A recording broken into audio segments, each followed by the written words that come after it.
Una de les opcions típiques en l'edició és la de tallar. Tallar una pista perquè hem fet una gravació massa llarga, perquè hem fet una errada i la volem eliminar, etc. Com ho fem? Doncs molt senzill. Sempre és el mateix procediment. En Screencast-O-Matic sempre és el mateix procediment. Marquem els punts des d'on volem començar una edició en la línia de temps, que és esta, i marquem, a més del punt d'inici, el punt de final.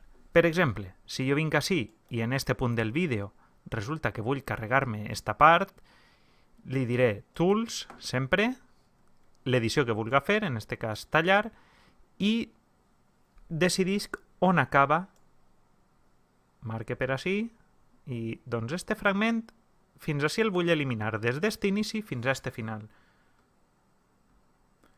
I fent clic en el botó E, en la tecla E, o simplement estirant,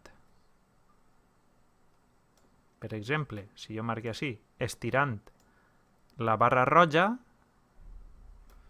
de qualsevol de les dues maneres, marque quin és el fragment que vull eliminar. Per a comprovar si el que he marcat és el que m'interessava marcar, tinc la possibilitat de fer una preview. Faig clic i em comença a reproduir un poquet abans, em salta o em mostra quina és l'edició, en aquest cas saltar un tros, eliminar-lo, i se'n va este fragment posterior. Si veig que efectivament és correcte, faig clic en OK.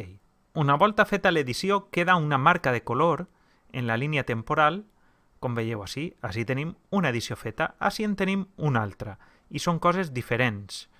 El color ens dona la clau d'interpretació. Si veieu, en roig és que vol dir tallar. Esta, que és en groc, vol dir que hem inclòs un overlay, una capa, qualsevol d'estes.